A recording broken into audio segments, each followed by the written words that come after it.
If you had an opportunity to have dinner with 3 guests, alive or dead, who would they be?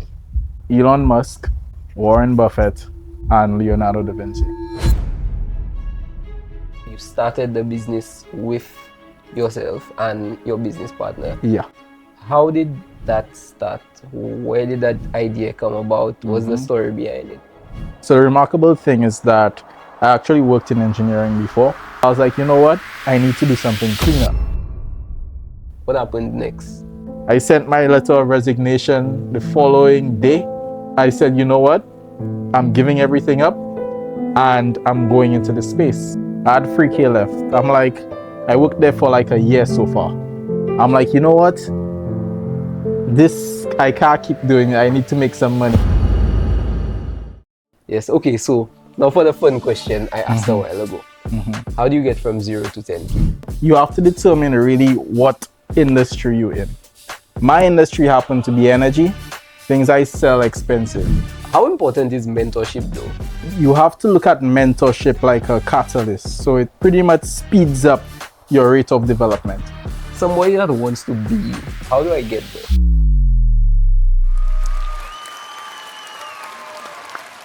Welcome to Free Flow, St. Lucia's best and biggest podcast. Let's get it. So I'd like to start off with a bit of an icebreaker. The icebreaker for today is dream dinner guests. All right. So if you had an opportunity to have dinner with 3 guests, alive or dead, who would they be? All right. So 3 guests, I would choose Elon Musk, Warren Buffett, and Leonardo da Vinci. Elon Musk, Warren Buffett, and Leonardo da Vinci. Yeah. Why? Well, for me, from Elon, Elon, just the way his brain works, the way he thinks about solving problems, it's really interesting. And I think it's something that is necessary to know about in the century that we live. For Warren Buffett, obviously, finance and investing is his forte. So having a conversation with just the 2 of them in the room, you can solve pretty much 90% of your problems in the world today. And the next person is Leonardo da Vinci, just because he's a creative and he also ties in the engineering aspect with creativity, being an artist. And for your work to stand the test of time like it's done, that would just be a wonderful conversation. I have a feeling it would be the 4 of you, but you would just be sitting there listening to the 3 of them speak. Pretty much, with your notepad. I would bring a big notebook.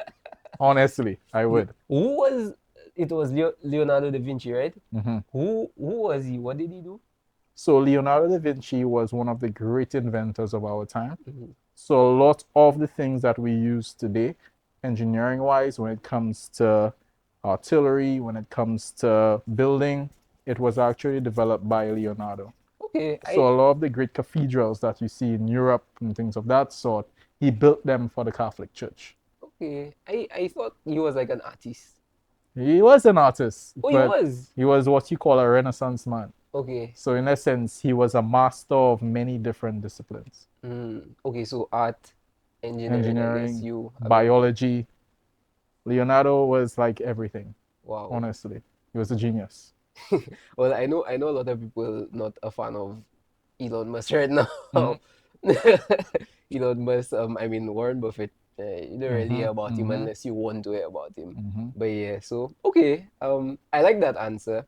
I feel like I would not know enough. I don't know enough about Leonardo da Vinci to be able to have a conversation with him. But yeah, I think that's an interesting answer. I think I would have fun listening to that conversation. Definitely. Yeah. So yeah, we're moving straight into it. My first question for you is, how close are you to being a millionaire? Being a millionaire? Oh, I don't know if you already are. I usually say no comment to that. Let's just say I live a very comfortable life. All right. All right, a very comfortable life. Yes. What does that entail? Give me a glimpse into your day to day. So pretty much I get to do what I want when I want. Something that I always tailored my life to be is one of freedom. So no one person can dictate my schedule. I choose what my schedule looks like for the day. So whether that be meeting with a politician, meeting with a banker, doing a project on site, meeting with my team, that is all determined by me and what our overall goals and targets are for that day, for that week, for the month, or for the year. Okay, nice. Okay, so obviously, anybody could deduce you an entrepreneur. You in the business realm. Mm-hmm. So what would you say that your role is in your business? Obviously, you own it and stuff, but Yeah. your particular role, what's your role? So if I were to sum up everything, my overall role is business development. And that falls in line with just pushing the company and growing the company, as well as currently running the day to day operations of everything and making sure everything is working seamlessly and everything is happening on time, on budget as much as possible. Okay, do you think you manage at more of a macro or micro level? Because it seems like a little bit of both to me. At this point in my business, it's a bit of both. Mm. So we're trying to get to the point whereby we have the right systems and processes in place so that I don't have to work in it as much and I can just focus on working on the business at a board level as opposed to being involved in the day-to-day operations. Okay, nice. Um, okay, so at a board level, so you Yeah. actually have a board. Yeah. Okay, and how many people does your board consist of? So right now my board entails about 7 people, and some of them are actually in the French Caribbean, Mm. and the rest are myself and my business partner. Okay, so you started the business with yourself and your business partner. Yeah. How did that start? Where did that idea come about? What's the Mm-hmm. story behind it? So the remarkable thing is that I actually worked in engineering before. So I worked with something called an EPC, that stands for Engineering, Procurement, and Construction Company. So similar to what Renault does, things of that sort. We develop roads, bridges, large-scale commercial projects, and we also own like quarries and things of that sort. Now, we used to pretty much blow up mountains for construction. I used to work with dirty diesel trucks and excavators and heavy machinery. And obviously, it's not a healthy environment to be in long term. You have a lot of dust and thing and that sort that affects your breathing. So I was like, you know what? I need to do something cleaner, at least. So I had actually 3 options in regards to technology. That was blockchain technology, which is like crypto, Bitcoin, things of that sort, renewable energy, and hydroponic farming. So that's smart agriculture. So I was like, you know what? I did some research, see which one was trending the most and which one had the greatest impact amongst all 3, and renewable energy happened to be that source. How do you do research? How do you research? All right, so firstly, I use YouTube for everything. YouTube University. YouTube University.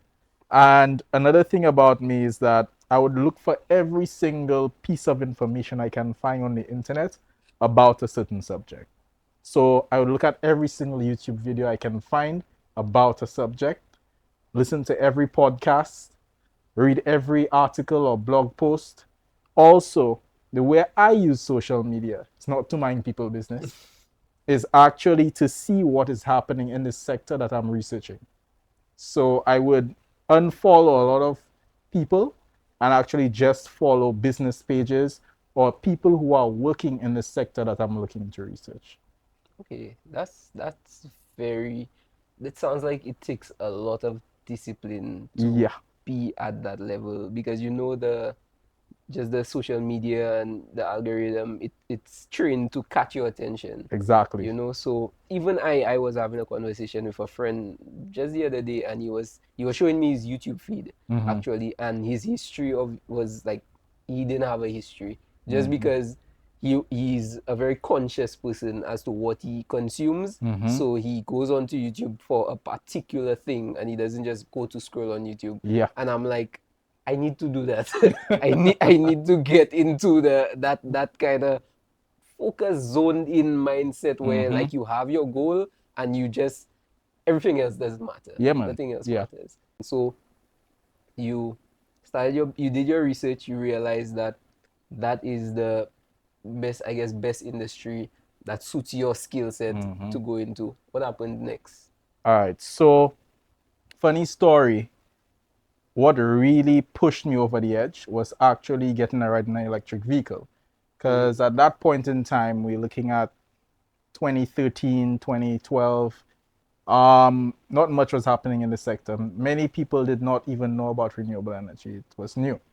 So I was like, okay, I want to leave this job. And mind you, I'm a young, successful guy.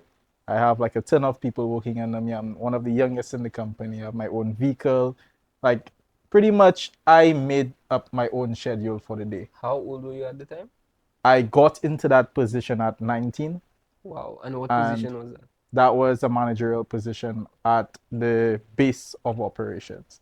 So it was pretty much responsible for making sure the trucks, the heavy equipment was running and got to site on time. If they had any issues, I was the one responsible for getting the parts from overseas and bringing them down, clearing them, getting everything done, and getting everything up and running again. So it was a really high pressure situation for a young man. I had constant headaches at first because I had to remember a lot of things. So at first, I used to have a little notebook with me. So everything I have to remember, I used to write it down. But eventually, my brain capacity developed, and I no longer needed the notebook. Nice. So okay. So what happened next? So from there, what happened is that I researched companies that were working in the renewable energy space. Mind you, there weren't many. So I actually found one which just started up. And it happened to be with some associates of my business partner. So I was like, you know what? I should give these guys a call. Check it out. So it was Vibe Electric. These were the guys, they were located in Rodney Bay. And they were actually doing some really interesting stuff as it relates to solar and electric vehicles. So when I found out that they actually registered the company, I was like, you know what? I need to find these guys. I need to talk to them. So I drove from my job, which was located at Shop, and drove to Rodney Bay just to meet them. And when I got there, they actually just brought in the first electric cars into St. Lucia. Wow. And they asked me if I wanted to go for a ride. So I was like, yeah, of course. So then, lo and behold, we went for a drive around Rodney Bay, and it was like driving on a cloud. I've never experienced anything like it. I can imagine. And I was like, you know what? This is what I'm going to do with my future.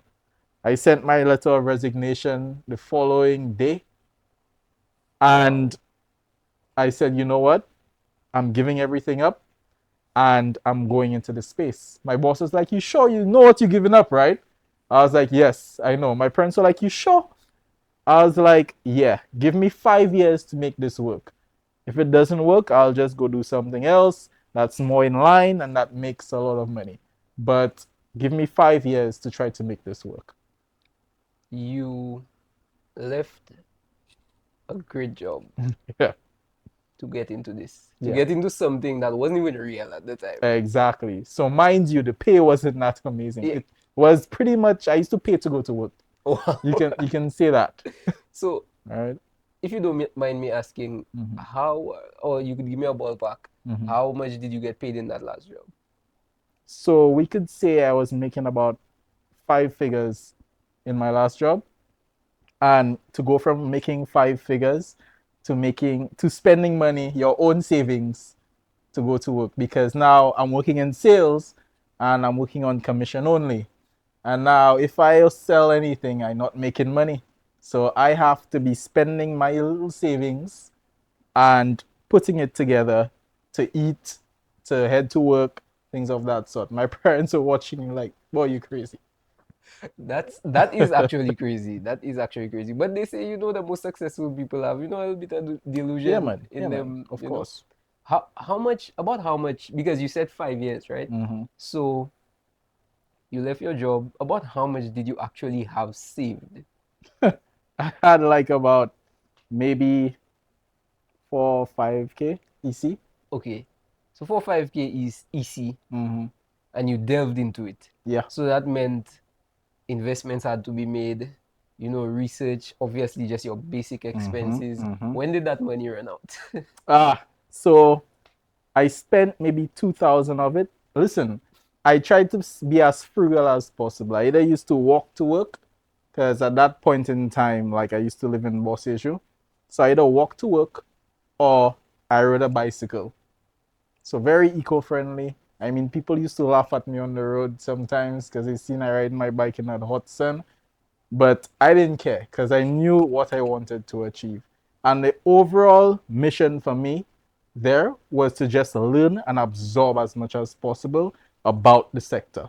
So that was kind of part of my research phase as well. Because then you have to learn from people who are already doing it. That's like an apprenticeship. So it's a faster way to learn. It's a more efficient way to learn as well. Nice, nice. That actually makes a lot of sense. Yep. So you left what you were doing, you went into a clean energy industry Mm-hmm. where you were basically not getting a base salary. So you No. only really getting paid Yeah, commission. commission or on installations, you get paid per day. Okay. But installations happen only when you close the deal. So it's like a chicken and egg scenario, right? So it forced you to like learn different things. So my sales skills increased tremendously. I used to like just go through the phone book and just call people from A to Z. Um, all different types of strategies trying to get people to buy solar and convincing them that renewable energy is the way that they should go. And mind you, it wasn't as cheap back then. It was almost double the price. Yeah. But So you'd get like a return, well, not a return, but after, because it's double the price to install. However, after the fact, you save yeah, a lot yeah, on it. definitely. I mean, you get a great return on investment. It was still higher than the stock market back then, and now it's even more so. Wow. So, as opposed to you just putting, let's say, 50K or 40K into the stock market, you can put a solar system on your roof and get a 22-24% return on investment per year. Wow. That's Yeah. that's actually crazy. It's a good business. So what any business that pays you above 20% per year is a good business, and that's a great investment. Nice. So, how did you get from, and I'm assuming, Mm-hmm, how mm-hmm. did you get from 0 to 10K? Mm. So for me, going from 0 to 10K was Wait, actually actually, before you even answer that uh-huh. question, we'll come back to that Right, question. right. What happened next? All right. So from there, I had my little 5K. I spent 2K of it already. I had 3K left. I'm like, I worked there for like a year so far. I'm like, you know what? This I can't keep doing it. I need to make some money. So I was like, let me start a business. So I started Eco Carib as a magazine. Most people don't know this. It was called ecocaribbeanmagazine.com. Wow. And I bought that domain. So I created my own website, learned web design, learned graphic design, taught it to myself, and started my own website. I say, you know what? I'm going to educate people about renewable energy because it's new. Many people don't know. Now, the difficult thing is that for a new sector, they have no news. So I was like, okay, I can't do this because I have nothing to talk about. All right. So then I had a meeting with a World Bank consultant and I was telling him about my idea and what I want to do. And he was like, you know what? The best thing for you to do is to shorten the name. Your name too long. What can you remind me of what it was? It was ecocaribbeanmagazine.com. Okay. So like you can imagine trying to type that into your computer to go to the website. Yeah. Now people giving up halfway. So at the end of the day, he tell me shorten the name. So I went on a search on GoDaddy. For those who plug for GoDaddy, GoDaddy is a place you go to get your web domains. Domains, yes. But I started searching, so I went through at least 100 different names trying to shorten this, and something just came to me and told me, you know what? Try ecocarib.com. Typed it in, it was available. I got it for like 10 US. Nice. Yeah. So I purchased that and I changed the name on my website from ecocaribbeanmagazine.com to ecocarib.com. Now, the next transition happened for me when I got other mentors and they were like, Denell, you need to do some other stuff to make money within the sector.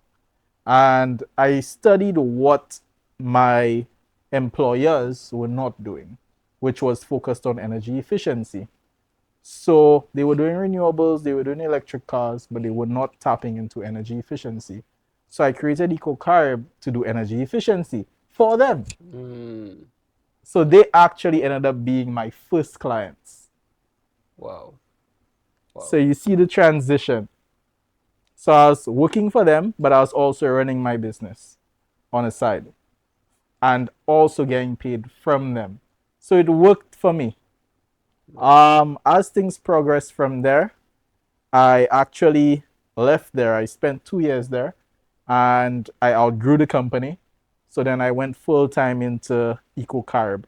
And Eco Carib then became not just an energy efficiency provider, but we also did solar and we also did some type of electric vehicle charging and programming, just because these were the skills that I acquired whilst working there. Nice. So, okay, just recap. You got into your mentorship, you did the installation, you were working on commission, that kind of thing, and then you did your research, you went into energy efficiency, right? What does energy efficiency entail as opposed to what your previous employer did? Right. So energy efficiency is focused on getting you from 0 to 1 in energy saving. Now, a lot of people have the concept of I want to save money on electricity, but they have no idea how to. So energy efficiency is like your doctor's visit. So you come in, we scan, we see where you're using as much energy as possible in a home or a business, and we pretty much give you a report. Now, this report is used to tell you, okay, I can invest here in my AC, transitioning from a normal AC to an inverter unit. I can change my lighting, I can change my fridge, but most people don't even know how much energy these things consume in their home. So that's where we come in with the energy audit. Now, the great thing about it is that it actually gives you great insight to know how you can invest, what you can invest in, and the overall return on investment for each of those aspects. So now you can plan your energy transition a lot better. And energy efficiency is like the first phase, and then you go into renewables thereafter. After you have renewables, then you change your car to have an electric vehicle. So, what are the renewables? So that's the step. What are the So the renewables would be things like solar, wind, and things of that sort. So that way you can now make money and save electricity using the natural resources that we have. That is solar, that is wind, and if you're into geothermal, but that's usually done at a larger scale, not at a small scale in the region. And you also have hydropower. If you have a waterway or a river or something on your farm, we can put a hydro plant in there and you can make some electricity from that. What have you actually done for people though? Most clients are actually requesting solar. So that's pretty much our bread and butter. And we do a lot of work, not just for residential clients. It's mostly focused on luxury residential. So like villas, people who run Airbnbs and things of that sort, and large scale commercial clients. It's so crazy how the people that actually making the money is actually the people that want to save the most money. Listen. And the people that is making less money want to spend, or not that they want to spend, but it's like they're so comfortable spending that amount of money. It's like, wow. Okay, I mean, I tried educating people on it, but like the people who actually understand it, it's an easier sell for them. Yeah. Right? Because and Understandably. they have the disposable income as well. Remember, back then, people weren't really getting loans for these types of things. Banks were not moving. We had to educate the banks along the way. So right now, all banks have a green loan program. 10 years ago, no bank had a green loan program. They didn't even know what this thing was. They didn't even want to fund it. So we had to actually train them and convince them to actually move into this sector because it's new. Yes. Okay. So now for the fun question I asked a while ago. How do you get from 0 to 10K? In this sector? As an entrepreneur. Okay. Overall, you have to determine really what industry you're in. My industry happened to be energy. Things I sell expensive. Right? just so you all know, it's not cheap. Right? The smallest system we sell is about low 5 figures. Okay. So for me to get from 0 to 10K, I just need to sell one system. But that's not 10K in profit though, is it? No, it's not 10K in profit. For me to make 10K in profit, it may need to be a slightly bigger system. But it's good for me because for me, I always said, you know what? What 20% of energy can give me 80% of results. So I could have sold what, 1,000 $10 items.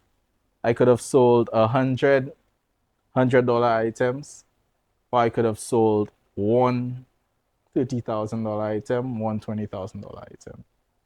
For me, it's the same amount of effort to sell and close that deal. It's just the number of deals that you close.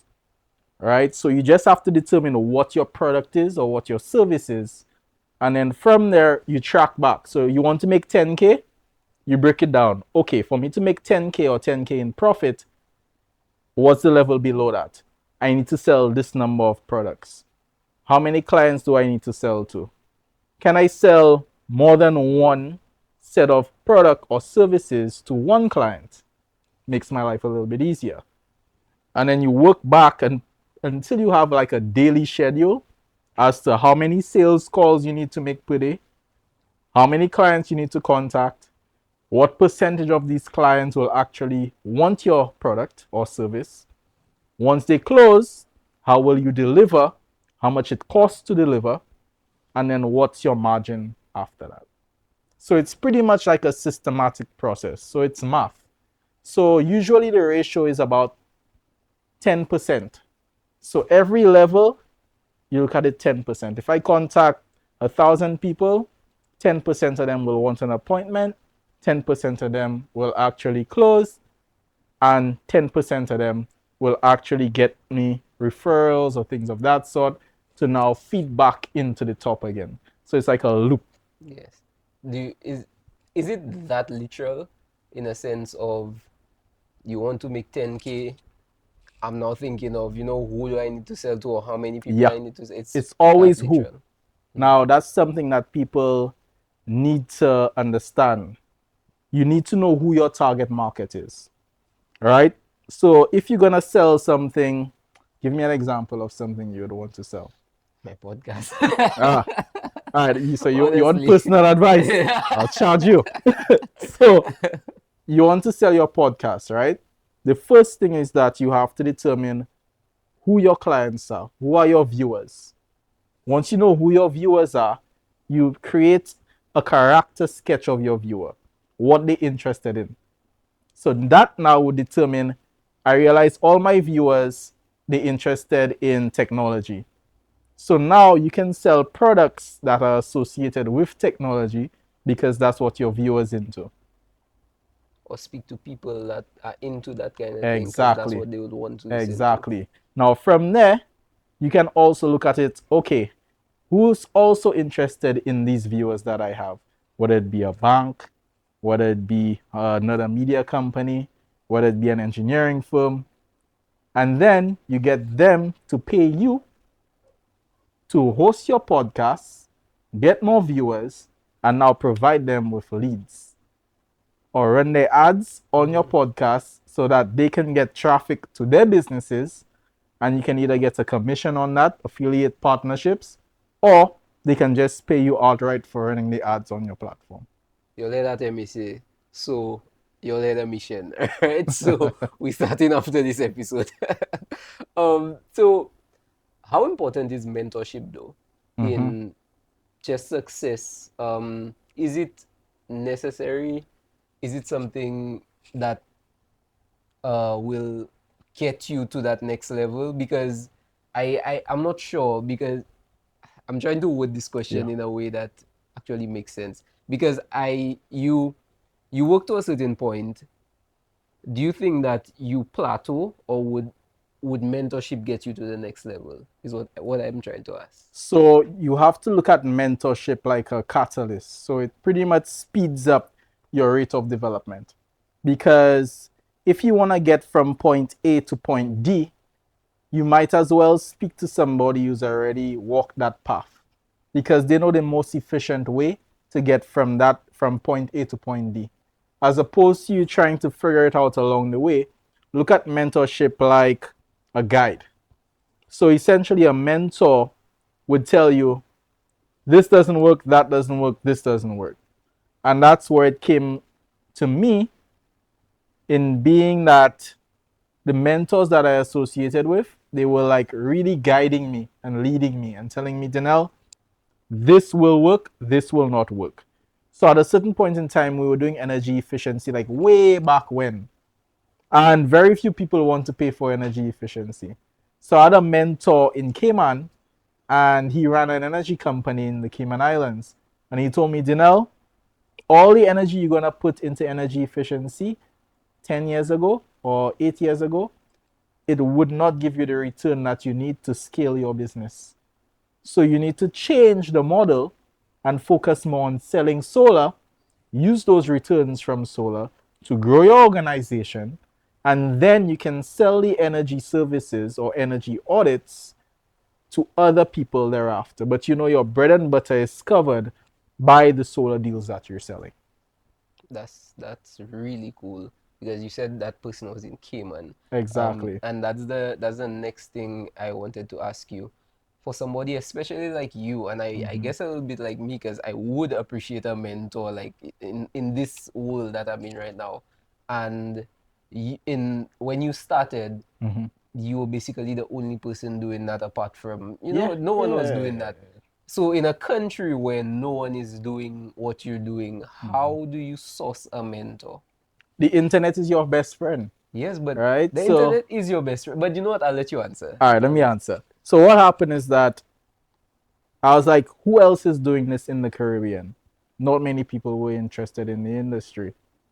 So, I actually went through the internet, Googling people names, Googling renewable energy in the Caribbean, and this guy popped up in the Cayman Islands. Now, mind you, I'm already learning from the people who I work with, right, at that stage. But now I left them and I need another mentor, because the people will not keep helping me, because now I'm At the pretty expense. much I'm pretty much like competing against them to a certain extent, right? So you're like, you know what? I need another mentor. So I researched again, used my social media strategy, and found a mentor in Cayman. And I just reached out to him randomly. I found his number online. I just called him. Wow. I How did that just, go? Give me that I story. just I, called I him. really want to know how that story So went. what I really needed him for was actually to assist me with an energy efficiency project I was working on. Okay. And he was the only one doing that level of energy efficiency in the Caribbean. So now a client had paid me for energy efficiency, but I needed to partner with somebody who was already doing it. And that's where the mentorship pretty much started, because he guided me as to how I can work with the client to get the job done. And he had no issues with it, because he's like, you know what? You never know where people will be in life. And I just pretty much took very little of his time. So my questions were straight to the point. I don't ask you, okay, like, oh yeah, so how was your day going? And people are busy.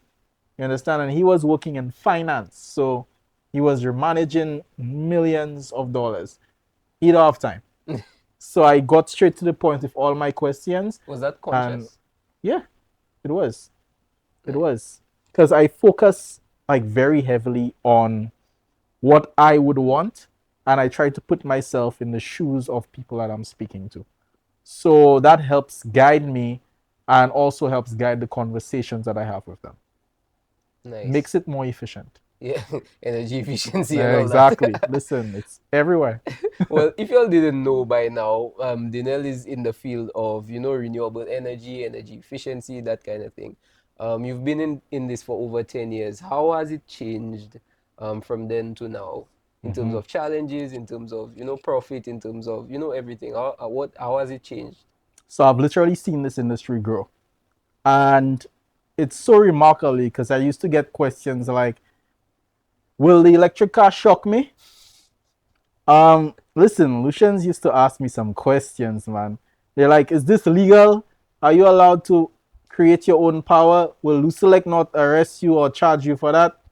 And I had to educate people and be like, no, Lucelec is actually running a program now where you can actually put solar systems on your roof, save money. The government has approved these things. And no, an electric car will not shock you.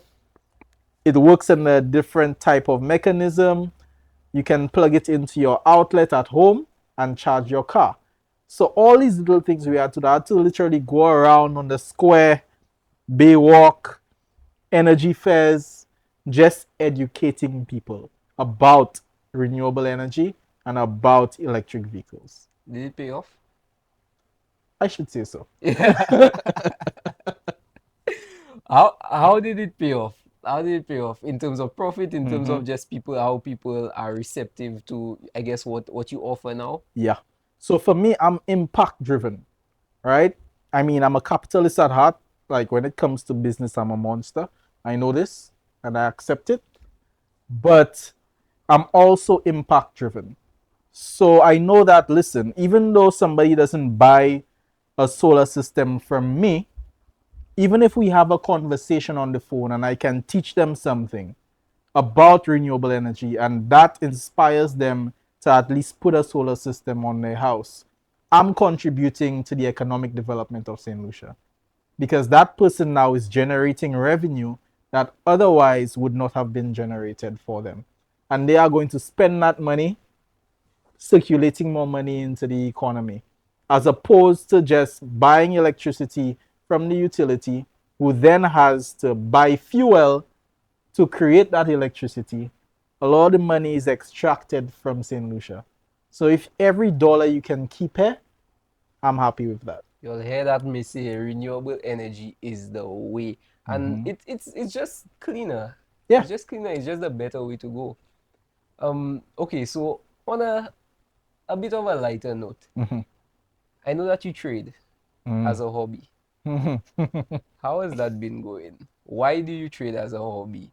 Do you actually make money from it, or is it just still in the experimental phases where you make a huge profit one day and you lose all the money the next day? What are you doing? I mean, trading is really useful because it's about the velocity of money. And what does Now, that mean? any business or anything that you invest in, you have to look at the velocity at which you'll get a return on investment. Now, if you're going to run a service-based company, it takes time for you to get paid. If you're going to sell a product, it's a bit faster. If you're going to sell a software, it's even faster. If you're going to work or trade in the finance markets, that's the epitome of speed, because transactions happen like this every single day in the financial markets. So I was like, you know what? I'm making some money from this business and I'm also doing consultancy to make money, but I want my money to work just as hard as I do. So even while I sleep in, my money needs to be working for me. Facts. So I actually invested in Bitcoin in 2016. That's a great investment. So it was a good investment. And for me, it was about having that long-term focus. So I've since made a lot of returns on that investment and I've increased the size of my portfolio. Now, the great thing about trading is that it gives you insight, because especially as a researcher, you can know what is happening in my sector, what is happening in the crypto industry. And that's what I use social media for. It comes down to the same research strategy again. Right? Stop following people's business. Stop watching cat memes and things of that sort. Right? Like actually look into things that you want to grow in. So I did that, and I was following traders, people of that sort. They always giving market insight. So for me, I'm a long-term trader. I'm not a short-term trader. I'm not a day trader. Okay. Right? So when I invest in something, I invest for a period of 5 years to 10 years. Because every single successful trader will tell you, if you hold a stock on a trade for a long time, you guaranteed not to lose money. And why is that? It's just with the gradual increase in the market. You understand? So you have to understand what type of trader you are. But most retail traders, which are traders like probably you and me, or small players, they lose money because they have no emotional control. And that is a very core principle in trading. If you're emotional, don't trade, you lose your money. Because the moment it drops, you'll say, oh no, I should sell. Then it goes up right the next minute. And you're like, oh no, I should buy now. Then it drop again. So you end up losing all your money because you're not disciplined. You understand? And trading requires a lot of emotional control. You have to be stoic. If I lose money today, tomorrow is another day. If I make money today, tomorrow is another day. And you just record. So overall, with trading, if you're going to do day trading, you have to make sure that it's a percentage game. So let's say you trade once a week, 52 weeks a year, or 50 weeks a year. You want to make sure out of all those 50 weeks, I make money 60% of the time and I lose money 40% of the time. You're a successful trader. Guaranteed to make profit. You're a successful trader. You spoke about following just different people that, business people that have been trading, whatever you focused on at the time or interested in. There's a lot of people out there, and there's a lot of people saying a lot of different things. How do you know who's legit and who's not? For me, it's always look at the bottom line. Like, you have a lot of people who fake, but the real people, they can break down exactly how they do things in its simplest form. Because there are levels deep. Like, I can go from this all the way down to -10 because I went through the stages. But people who never go through the stages, they can't explain things as detailed as I can or as a professional can. And you can hear that in the way they speak. I mean, with AI and things of that sort now, it's still kind of difficult to tell. But what I try to do is do my research on who I'm listening to. Is this person credible? What has this person done? What is their track record? You can't fake your track record. 100%. So if you have a great track record, I know, okay, you've had some great exits, you've done some amazing things, you're credible, I can listen to you. If you've been in business a year and then you're trying to sell me a course, probably I should not listen to you because you may not have even been in that business. You may have lost money in that business, but now you want to teach people how to lose money too. So like, I'm not buying your course. Okay, understood. Makes sense. Makes a lot of sense. And thank you, because I will be applying some of these same things you've been saying, especially just the social media thing, because there are very simple things that we can do just to be more successful. Not necessarily millionaires, because not everybody wants to be a millionaire, but just more successful in that sense, more focused on what you actually want from life, whether that be money, whether that be mental health, whether that be anything, it's, so thank you for that, and I will be applying that. So my next and final question for you is somebody that wants to be you, that wants to be at the point where you're at now. You're very comfortable in life. You're living a very comfortable life, I should say. You successful? You know, people can look up to you and say they want to be you. How do I get there? So, a key driver for me is faith. Because no man rises in this world without an altar. I'll repeat that.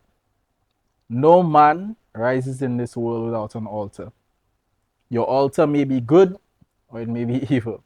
It may be money, it may be pride, it may be something darker, or it may be God and light.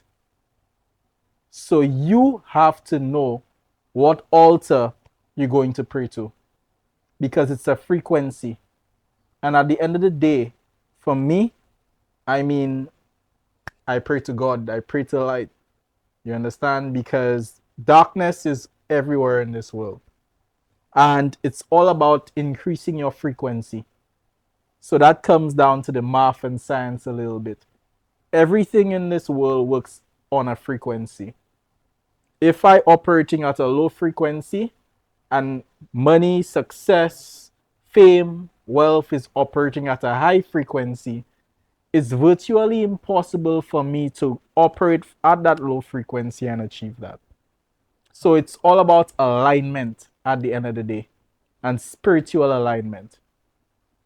Because if money operates at a frequency of 720 hertz and I'm operating at 200 hertz, I'm speaking in power. It's like I'm an energy guy, okay? So, and I'm operating at 200 hertz, there's no way I can make money at 720 because I'm operating at 200. How do you raise that frequency? That is the question. So to raise your frequency, you have to do a lot of personal development. You have to go into the recesses of your mind and solve and face the dark parts of yourself.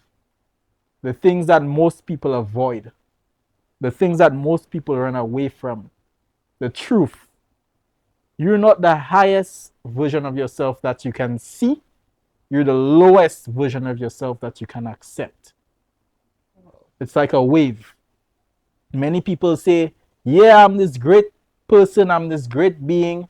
But in truth and reality, you're actually operating at the lower wave. You're at -5, but you think you're at 10. But you have to look within and actually see the fact is, I'm not a 10, I'm actually -5. So how can I increase that lower part to be maybe not -5, but at least to -1 or 0? So at least I'll be at this level as opposed to this level because this is who I really am. Thank you. Thank you for all that. Thank you. No problem, man. Thanks for having me. I mean, we're not done yet. We're not done yet.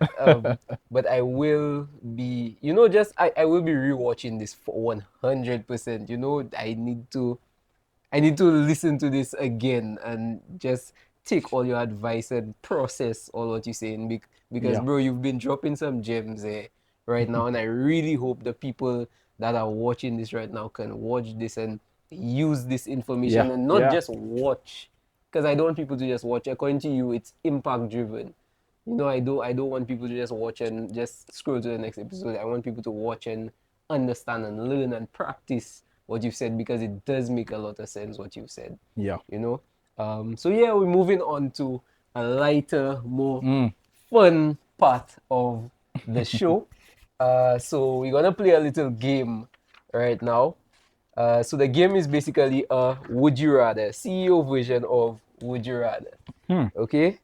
So I'm gonna give you 2 options and you will do your best to answer as quickly as possible. One, and I guess make the best choice out of the 2 impossible options that I give you.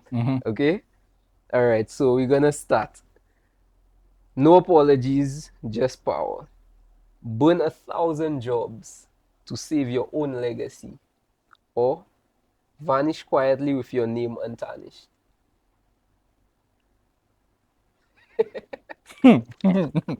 Oh boy.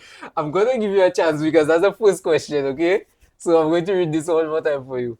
Burn 1,000 jobs to save your own legacy, or vanish quietly with your name untarnished.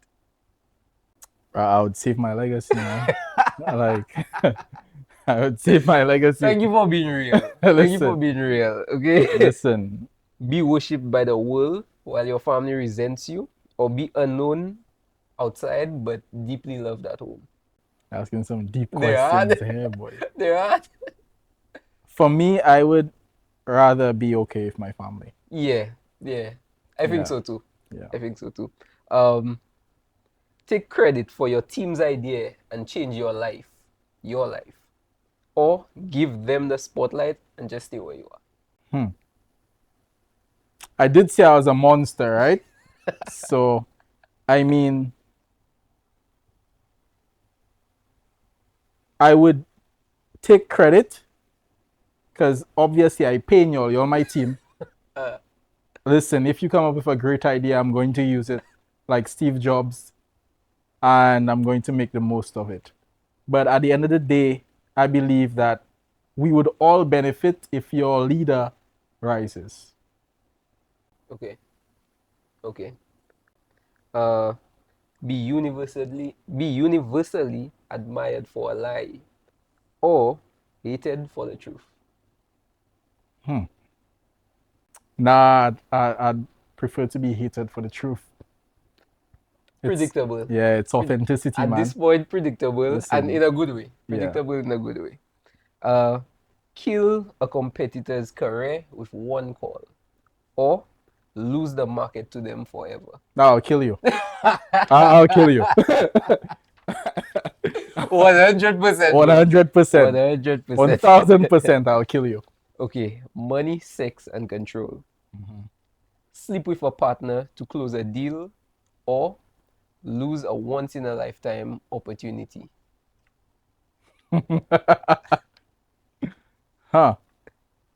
I'd lose that opportunity. Really? Yeah. Why?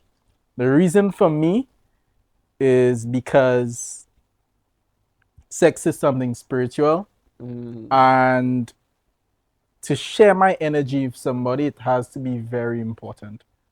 So it's deeper than just money for me, because I'm sharing with you a piece of who I am. And for me to sell myself short and undervalue myself for paper doesn't make sense. Paper you have. Like, Okay. Be exposed for cheating on your taxes or your partner. I'd rather take taxes, and the reason for that for me is because it's called financial engineering, kids, and most affluent people actually use lovely strategies to keep their taxes as low as possible. Okay. And we'll just leave it as that. Be paid 10 million to promote something you'd never use. So be paid 10 million to promote something you'd never use, or turn it down and stay broke. So at this point, you broke. Or average, let's say average. I mean, I did say I'm a shark, right? If you're in a situation where you're broke and you need the money to change your life, I mean, at that point, I would take the cash because I know the impact that it can have. And it all depends on the structure of the deal as well. But then I would ensure that the deal that I do take is something that can change later on to something more valuable. Redeem yourself. Redeem it. You have to balance, you know? I mean, you're a monster, but you're a monster with a conscience. That believes in God. Exactly. Exactly. Bro, thank you for being there. Thank you for dropping these gems. Thank you for being real. Thank you for everything. Guys, Denell Florius, he's an entrepreneur. He's a friend. He is a CEO. He's a millionaire. He is, yeah, he's a shark. Yes, so thank you so much for being here, bro. Unfortunately, we've come to the end of the episode. I don't know if you mind, but I'd really love to just have you on again. It was a really fun conversation. I feel like we could speak about so much more, you know? Yeah. But yeah, this is the end of the episode, and we will see you in the next one. Oh boy, is this All set right. right?